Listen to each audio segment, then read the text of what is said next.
Hello, I'm Rebecca of Pocketful of Posies. If you are new to my channel, welcome. If you are an old friend, welcome back. And I'm excited to share this project with you today. Those of you who have been following along with my summer costuming vlogs know that I am directing, costuming, prop mastering, lots of things, a production of Into the Woods. And I'm very excited about that. And part of this production is that I wanted to make a puppet for the character of Milky White the cow. I based this idea, of course, on the most recent Broadway production, and I really loved that puppet. I loved how the actor who was puppeteering her, puppeteering her, moved her, and all of the things that he did. She seemed so alive, and I wanted one of those for our production. So I said to my husband, hey, can we make this? And he was like, I think we could. So we did. So before we get started with the actual process of making this Milky White puppet, I wanted to share with you the list of items that we knew we would need to put her together. The things that we would either need to make or create some kind of way or put together. So they are, number one, her ribs. She's very skeletal, and the most recent Broadway production, you can see that she's made out of cardboard. So we needed ribs. We figured we would need 10 main ribs and then 3 smaller ribs for her neck. We ended up using 9 large ribs and 2 small ribs. Her head, which we had the idea to use the 3D printer and use a fursuit base head mold or head piece and 3D print that. It was in multiple pieces that we then glued together for her head. After the 3D print, we figured we would plaster or paper mache over it and then do some foam clay sculpting to get the details, and her eyes are styrofoam half spheres. Right, her spine, it is made of paracord. We have also experimented with bungee cord as well, and her spine pieces in between the ribs are 1/2 inch PVC cut into 11 2-inch pieces. Forelegs, they are rolled cardboard. We rolled some cardboard up into a thick tube and smashed the ends down, taped it, and drilled holes in it to attach to the ribs. Her rump, they are cardboard discs in different sizes layered and glued together, and that's also padded out a little bit more with some more cardboard. The back of her head, also cardboard. That is what her handle is glued to, and the handles are made of PVC, and there's going to be a trigger on the handle on the head to be able to open her mouth. She also has a handle on her butt. Her udder is also cardboard layered, attached with twine, and then her ribs on the bottom are held, not together, but held with twine on both sides. So there's twine going through all of the ribs on both sides on the bottom to help give her a little bit of stability.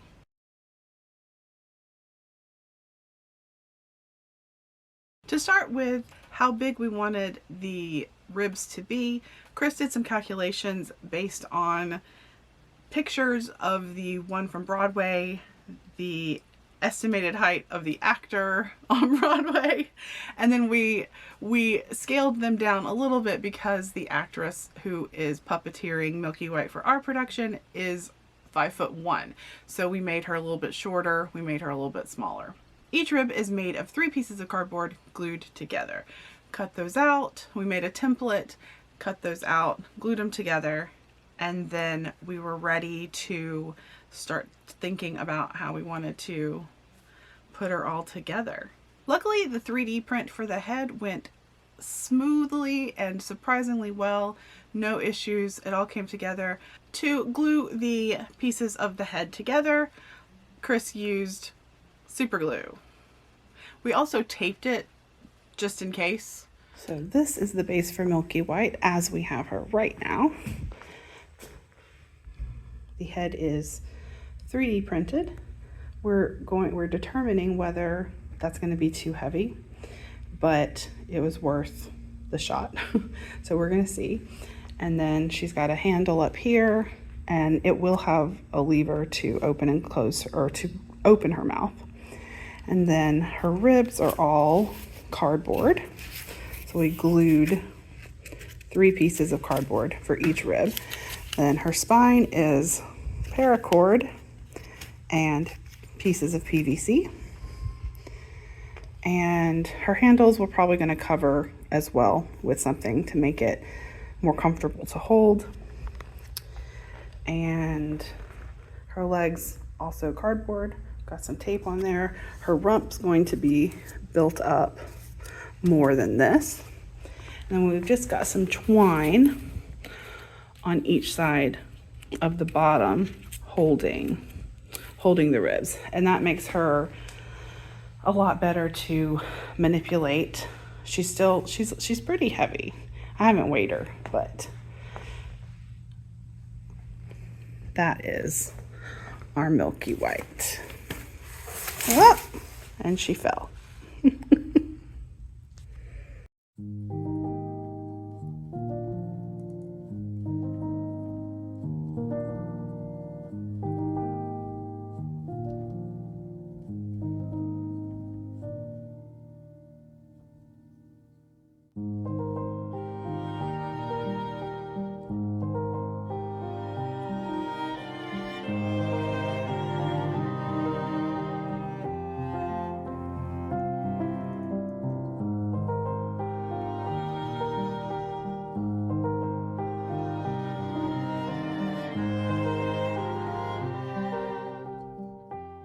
Her legs are also attached with paracord, where today I am testing her weight and her size with the actress who's going to be puppeteering her. So we're going to see if we need to change anything, whether we need to make her a little bit shorter or if the head is too heavy. Because holding it up, because her front legs, the back legs you can kind of rest. You can kind of set them and kind of rest some of her weight, or so you're not holding it up. But the front legs, you can't do that as much. You can rest them a little bit, but they definitely move more. So you do have to hold her up more in the front. So, and you know, holding it for a long period of time, it's gonna be hard on your arms and wrist. And of course, depending on what side of the stage you're entering from, you're either going to be holding her with your right hand, and then you can do the mechanism, or you have to, if you're coming in from stage left. Did I say that the wrong way? If you're coming in from stage right, you hold her with your right. You hold her front with your right. If you're coming in from stage left, you hold her back with your right. So, I mean, you do get to, you know, distribute the weight between your 2 different hands, depending on what side you're coming in from. But it's still, it's a lot to hold her up for a long period of time. But it's Milky White.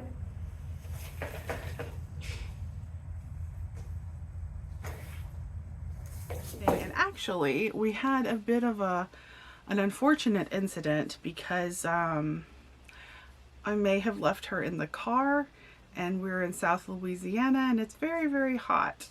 And so I think the plastic expanded and shrunk, and so she came apart. But it was okay. She can be put back together. But we decided we're actually not going to glue her back together, and we decided that instead of actually using the 3D printed head that spent days printing, we decided to use that as a base, to use that as a mold of sorts, and plaster over it so that we would have something a little bit lighter, because she was a little heavy for the front, and I was worried that the actress puppeteering her would hurt her wrist or would get too tired holding her up. So we decided to use plaster. We also toyed with paper mache. The plaster was sturdier, and she does have to be dropped on the ground, so I didn't want her to break or anything, which is why we were kind of going with the 3D print to begin with, because it was sturdier, but it did fall apart in the car. So yeah, don't put your super glued 3D prints in a hot car in June in Louisiana or any very hot climate. We did have to cut her legs a little bit shorter, and besides that, we didn't really have to make any changes except for the weight of the head. After her leg length and everything was finalized, and we've decided that, okay, this is gonna work, we like this, then we took her apart again so I could paint her. And of course she has to be milky white. So I started with some gesso, I'm not sure how to pronounce it, spray to prime her.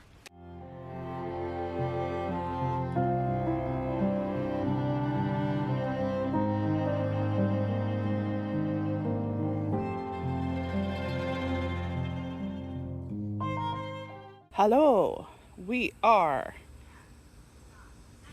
priming Milky White's ribs. All right, we got one side done, and it needs about 15 minutes to dry, hopefully. The can does say not to use it in a humid temperatures, but humid's all we've got here in Louisiana, so it's just gonna have to be what it is. So I'm once they're dry, I'm gonna turn them over and then do the back side. Okay, I've done her legs and her rump and the back of her head. Now I have to flip them and do the back side, and then we are done with priming. And honestly, I think the primer looks just fine. I don't even know if we're gonna need to add any paint on top of it, but we shall see.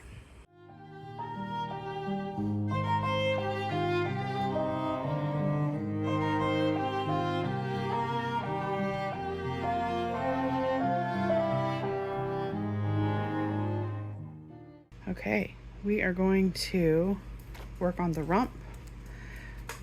So I put this paper bag, put a couple of plastic bags in it to pad it out a little bit, and then we just taped it onto the rump, and we're going to paper mache over this. We have so many pieces of cardboard everywhere. But for the paper mache, we've been using paper towels, cutting them into strips and laying them, and that has worked really well for a base layer. So this doesn't need to be super sturdy, it just needs to be covered. So that's what we're going to do for this as well.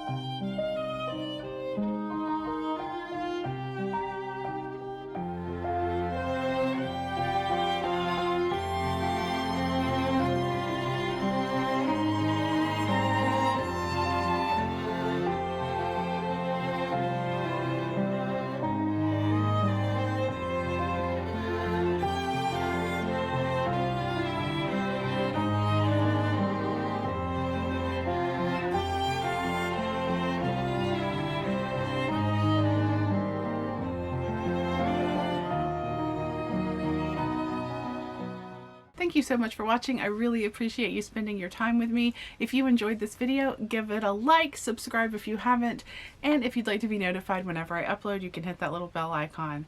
To support the channel further, I have a Ko-fi account, and that is linked down below. Again, thank you so much, and I will see you on our next sewing adventure or making props adventure. Bye!